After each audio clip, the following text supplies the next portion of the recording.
वालेकुम दोस्तों, वेलकम हमारे फ्री टेक्निकल ट्रेनिंग कोर्स में। तो आज मैं आपके साथ एक सीक्रेट शेयर करूंगा डिमांड और सप्लाई जोन का। याद रहे कि बहुत इंपॉर्टेंट है। एक और मज़े की बात, यकीन मानो कि अगर आप आज इस वीडियो को अंडरस्टैंड कर पाते हो, यकीन मानो कि आपकी 90% स्ट्रैटेजी, 90% स्कैल्पिंग 100% रिजल्ट परफॉर्म करेंगी। इसके बाद एक और अच्छी बात याद रखना कि फॉरेक्स और स्टॉक टेक्निकल एनालिसिस के ऊपर चलती हैं। 80-85% न्यूज़ का उधर भी बहुत हैवी कह लो कि इम्पैक्ट होता है। लेकिन याद रखना कि क्रिप्टो करेंसी एक ऐसी चीज़ है जिसको न्यूज़ बहुत ज़्यादा डिस्टर्ब करती है। 95% भी अगर आप कहो ना कि न्यूज़ इसको डिस्टर्ब करती है तो वो भी एक एक्यूरेट है, और हकीकत में भी ऐसा होता है। 90-95% बिटकॉइन को, क्रिप्टो करेंसीज को जो अगर इम्पैक्ट करती है तो वो इसकी बैड न्यूज़ होती हैं, या फिर कह लो कि पॉजिटिव न्यूज़ होती हैं। इसके साथ साथ एक और चीज़, अगर आप डिमांड और सप्लाई के जोन को समझना चाहते हो ना, तो आपको ग्लोबल इकोनॉमी, मनी सर्कुलेशन की समझ आ जाएगी। मेरे ख्याल से ना मनी सर्कुलेशन का और डिमांड और सप्लाई जोन का आपस में बहुत अच्छा रिलेशन है, बहुत अच्छा ताल्लुक है।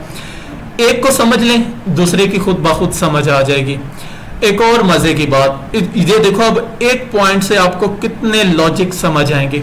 इसके साथ एक और देखो, डिमांड और सप्लाई जोन का अगर आपके माइंड में पॉइंट बैठा होगा, आप किस तरह बैंक बाय करते हैं, किस तरह इंस्टीट्यूट बाय कर रहे होते हैं, किस तरह अदारे जो है वो अपना कैपिटल बाय करते हैं, स्टॉक को बाय करते हैं, उनका जो कंसेप्ट है ना, उनका लॉजिक खरीदने का और बेचने का, वो भी आपको समझ आ जाएगा।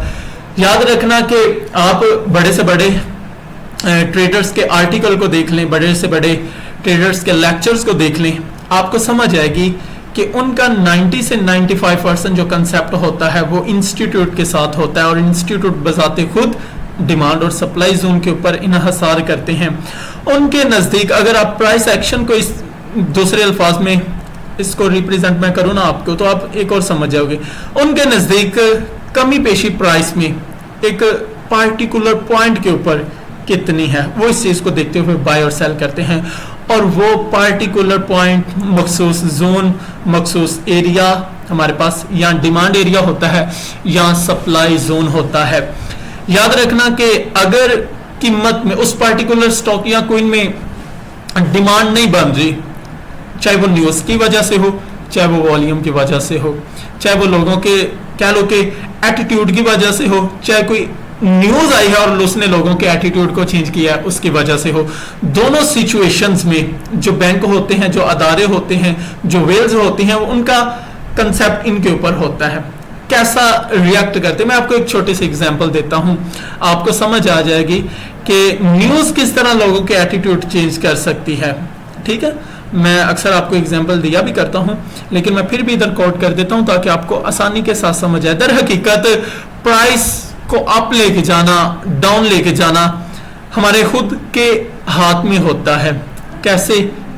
जब हमारे एटीट्यूड चेंज हो रहे होते हैं। मैं आपको एक छोटी सी एग्जांपल देता हूं।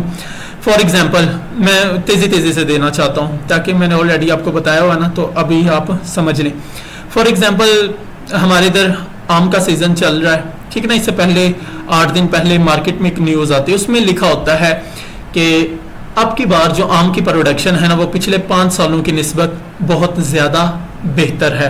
अब आपको डिमांड की भी समझ आ जाएगी, सप्लाई जोन की भी समझ आ जाएगी, लोगों के एटीट्यूड की भी समझ आ जाएगी। सारी की सारी चीज़ें आप अंडरस्टैंड कर पाओगे, और प्राइस में फ्लक्चुएशन भी आपको समझ आ जाएगी, और लोगों के खरीदो फरोख्त करने का कंसेप्ट भी आपको समझ में आ जाएगा। बहुत सिंपल है। अब देखना, मार्केट का सीजन, अब आम का सीजन अभी आ रहा है। 5 दिन पहले मार्केट में न्यूज़ आती है, उसमें क्या लिखा होता है कि अब की बार जो पिछले 5 सालों की निस्बत प्रोडक्शन है आम की, वो बहुत बेहतर है। अब जैसे ही इस न्यूज़ को लोग रीड करेंगे, ट्रेडर रीड करेंगे, बेचने वाले, खरीदने वाले, फैक्ट्री वाले जो जूस बनाते हैं, सारे के सारे इसको रीड आउट करेंगे। अब होगा क्या? वो सोचेंगे कि आया कि पिछले 5 सालों की निस्बत इसकी प्रोडक्शन बहुत ज़्यादा बेहतर है। इसका मतलब है कि जो आम है वो, उसकी जो सप्लाई है वो मार्केट में बहुत ज़्यादा होगी, और मेरे ख्याल से वो सस्ते दामों में बिकेगा। चलें ठीक है, इस तरह का उनका एक आइडिया बन गया, एक लॉजिक बन गया। ठीक है, अब मार्केट में क्या होगा, आम जो है वो बहुत ज्यादा तादाद में मौजूद है, सप्लाई बहुत ज्यादा है, लेकिन लोगों के अंदर डिमांड जो है वो अभी पैदा नहीं हो रही। फैक्ट्री वाले क्या सोच रहे हैं कि ये तो सड़कों के ऊपर इसकी कह लो कि प्राइस आ जाएगी, कम दामों में हमें मिलेगा, वो भी खरीदना इतना लाइक नहीं करेंगे, अगर खरीदेंगे भी तो थोड़ा सा खरीदेंगे। इसी तरह लोग जो घरों में लेके जाते हैं वो सोचेंगे कि यार चलो अभी लेके जरूर जाना है, 1-2 दिन 3 दिन 4 दिन तक मैं लेके चला जाऊंगा। ठीक है, तो वो सोचेंगे कि चले ठीक है 4 दिन के बाद लेके जाएंगे, वो खरीद नहीं रहे। लेकिन ऊपर से देखो मार्केट के अंदर सप्लाई बहुत ज्यादा हो रही है, लेकिन डिमांड तो है ही नहीं, लोग मजीद सस्ते होने का इंतजार कर रहे हैं, खरीद नहीं रहे। अब देखो दोनों चीजें, न्यूज ने लोगों के एटीट्यूड को चेंज कर दिया, लोगों के रवैये बदल गए। फिर दूसरी बात, डिमांड नहीं है, उस एटीट्यूड की वजह से लोगों का जैसे ही रवैया चेंज हुआ वो खरीद ही नहीं रहे, डिमांड कम हो गई। फिर दूसरी तरफ सप्लाई ऑटोमेटिकली ज्यादा है उस पॉजिटिव न्यूज की वजह से। अब देखो सप्लाई ज्यादा लेकिन डिमांड नहीं है, तो ऑटोमेटिकली क्या होगा, प्राइस कम होगी, प्राइस नीचे की तरफ मूव करेगी। अब मजबूरी बन जाएगी उनकी कि अब हमें कम दामों में बेचना चाहिए, वो बेचेंगे नहीं तो वो कम दामों के से भी हाथ धो बैठेंगे, जाहिर बात है उनका फ्रूट जो है वो जाया हो जाएगा। तो पता चला दर हकीकत प्राइस को कम किसने किया, लोगों के एटीट्यूड ने। न्यूज ने अपना एक अहम किरदार अदा किया, लेकिन उसने लोगों के एटीट्यूड को चेंज कर दिया, डिमांड और सप्लाई जोन को डिस्टर्ब कर दिया।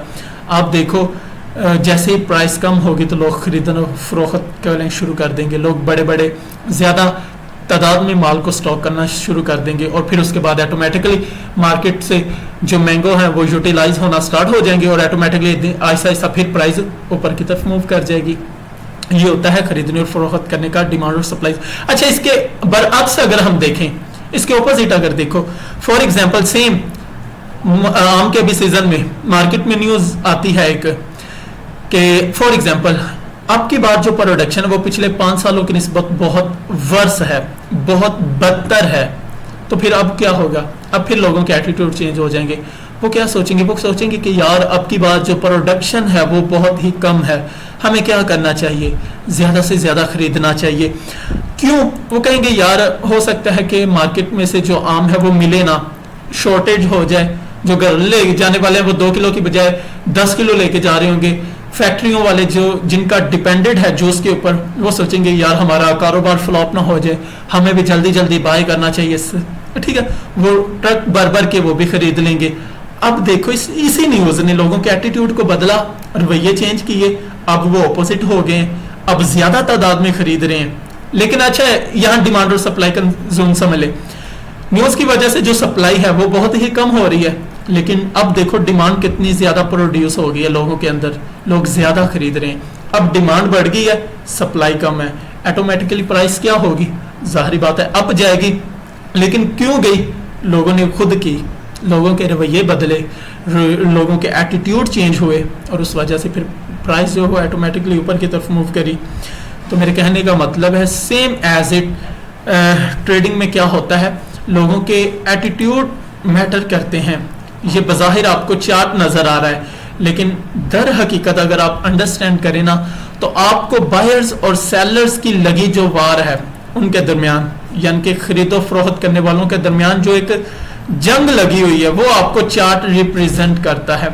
हर कैंडल कुछ ना कुछ कह रही होती है, साइन दे रही होती है, यहाँ पर लोग बेचने वाले हैं, यहाँ पर खरीदने वाले हैं, यानी कि आपको ये भी एक मैसेज दे रहे होते हैं। जिस तरह इंडिकेटर मैसेज देता है ना, ट्रेडिंग के इंडिकेटर की बात चलो रहने दो, दूसरे इंडिकेटर डॉक्टर के इंडिकेटर की बात कर लो, जो उसके पास थर्मोमीटर होते हैं, स्टेथोस्कोप होती है, वो भी एक साइन दे रहे होते हैं।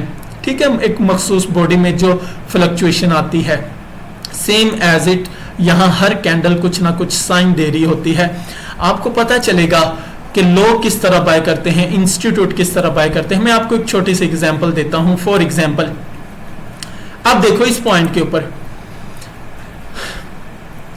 ये आपको एक पॉइंट नजर आ रहा है, ठीक है, मैं कलर चेंज कर लेता हूं, ब्लैक कर लेता हूं। ये पॉइंट आपको एक नजर आ रहा है, यहां पर आपको इस पर्टिकुलर सेशंस के दौरान तो लगा है कि मार्केट जो है वो अपना ट्रेंड रिवर्स कर चुकी है। मार्केट के अंदर जो सेलर्स हैं वो बहुत ज्यादा कह लो कि कैपिटल सेल करना चाह रहे हैं, वो बेचना चाह रहे हैं। लेकिन दूसरी तरफ अगर आप देखो, क्या आपको ये नहीं लगता कि यहाँ पर कुछ ना कुछ बायर्स भी कह लो कि अग्रेसिव होने को है, उनका भी जो दिल है वो खरीदो फरोख्त करने को है। वो कैसे पता चलेगा आपको? वो जस्ट ओनली आपको प्रीवियस डिमांड एरिया रिप्रेजेंट करेगा। ये देखो इस पॉइंट में आप देखेंगे मार्केट कंसोलिडेट कर रही है, मार्केट सपोर्ट ले रही है, सहारा ले रही है, सहारा लेने के बाद फिर ऊपर की तरफ ब्रेकआउट देने के बाद ऊपर जा रही है। लेकिन इस पॉइंट के ऊपर आपको कैसे पता चला कि यहां डिमांड एरिया है?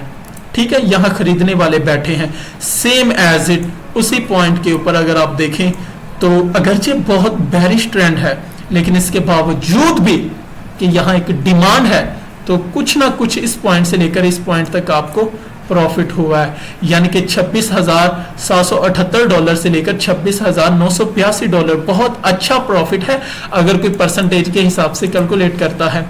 तो कैसे पता चला? बेसिकली रिप्रेजेंट किया पिछले डिमांड एरिया ने कि इस पॉइंट के ऊपर जो प्राइस आई थी पिछली दफा, तो काफी देर कंसोलिडेट करने के बाद लोगों ने खरीदना चाहा इस पॉइंट के ऊपर।